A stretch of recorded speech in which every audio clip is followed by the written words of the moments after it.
Hey YouTube, I'm Marlon. Today we're going to go over the entire redo of Healer, the really dark anime that everyone likes for either the plot or the family-friendly scenes. I don't know why I'm doing this, YouTube have mercy. The story starts with Kiaru. He's our MC, of course, and he's been having weird dreams, along with the deep voice inside of him. And he's been having a dream where he becomes a hero and fights the demon lord. Hearing a voice, Kiaru decides to visit this lake. He then meets the star spirit who gives him the power of the spirit that sees all. Obtaining this, he sees the future where the heroes are fighting the Demon King. We learned that he had healing powers, but there was a drawback to it. When he healed, their experiences all came to him at once. This caused immense pain and suffering. Because of him trying to run away from using it, he was made into a heavy drug addict and abused. He refuses to heal those trash heroes and fights the Demon King himself. Defeating her, he gets the jewel she leaves behind. It's called the Philosopher's Stone, and these trash heroes are trying to achieve world domination by using it. Kiaru has better plans. He's going to go back in time to get his revenge.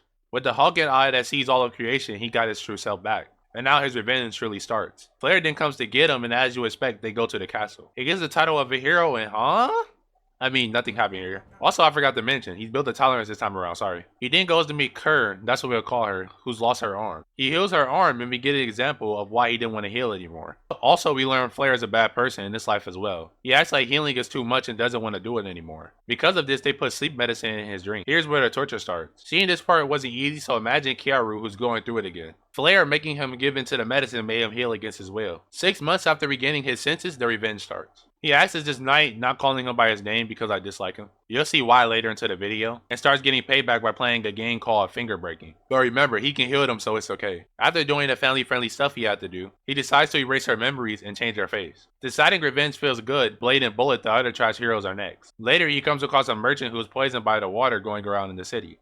They make a deal. He'll make Mercurius as long as the merchant gives him half of the profits. He goes to a servant, which isn't uncommon for isekai MCs, rarely enough. Her name is Setsuna, and she wants revenge on humans that went after her clan. Setsuna tries to leave by attacking Kaoru, but he tells her he doesn't need a collar to control her. He then promises her he can help her get stronger. Don't worry what they do to make her stronger, it's totally family friendly. They start her revenge by Kiaru using his sword skills he gathered to beat them easily. Remember, by taking their experience with healing, he gets their abilities, memories, and more. Flare and Setsuna also do what they do.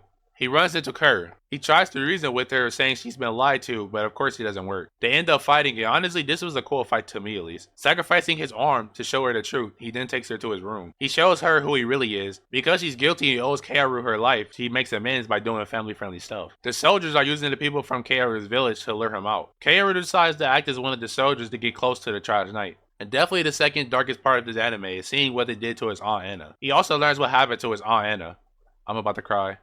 The trash knight doesn't even know the position he's in and teases him for what he did to Anna. No, this causes him to let the trash knight get a taste of his own medicine. He finds Anna, but it's already too late. R.I.P. Anna. And we learned that Norn is the reason all of that happened, since she gave the plan to the trash knight. And she was the only one that saw through his act in a past life. They then arrive in a demonic town, where they sit in the pub and they also find a demon lord girl in the beginning. Realizing this was all planned and the demon lord lady needs help, Kaoru steps in. After beating those pursuers and saving her, he reveals he's the hero of recovery and her name is Eve. He offers to protect her until she becomes the demon lord and she wants time to decide. They meet this merchant and Kiryu befriends him. He also sees Blade, Norn, and someone called Hawkeye, who's one of the 3 heroes apparently. Living every trans dream, he decides to go hunt her. Wondering if he can actually keep his composure when talking to Blade, Blade shows up. They have a casual talk, but Blade decides to try to put something in his drink. Everything is going as planned until a guy attacks Blade for his daughter, which forces Kaoru to break character and fight her. Planning to help his maiden, he lets her win, and he gets taken to her bedchamber. Blade tries to do family-friendly things to Kiryu, but she realizes it's a guy. Don't worry, Blade, people who fell for traps feel your pain. But she's not a good person anyway, and deserves this. Saying she wouldn't let go of him if he acts, he decides to start the game. Now, since this is Kaoru, this won't be a simple game. Basically, she has to help some monsters and with their needs until morning. Since Kaoru makes these games with the intention of not letting them go in the first place, she then fails. He runs into Hawkeye, who's curious as to why he looked at them when they first arrived. Kaoru makes an excuse saying he was cautious since nothing good could come from them being here, so Hawkeye lets him off with a warning. Since Hawkeye has sharp eyesight that lets him see even the slightest twitch and has godlike reflexes, Kaoru needs something to beat him. So he uses this gem, which looks like an orb, to get the weapon he desires. After deciding Norn needs to be dealt with, he confronts Norn and Hawkeye, which leads to honestly a good fight. But Kaoru, getting even more OP with the sacred armor, doesn't even need to touch them anymore. He captures Norn, telling her she has to pay for everything she's done. He decides to give her the flare treatment point and erase and change her memory. She's now his little sister, Ellen. He decides next is the trash guy Gunn, who I personally dislike the most out of the heroes, not counting Flare. But we don't see what happens causing it to end here. Now, for the question of the video, was Flare in the right? The short answer is no, she wasn't in the right. The only argument I can see you making is that Kaoru tried to run away from his responsibilities as a hero. But this doesn't justify what she did. She made him a heavy drug addict and did way more crimes.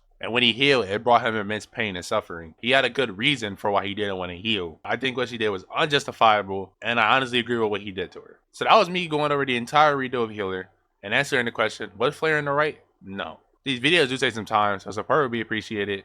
And with that being said, Morelame is out.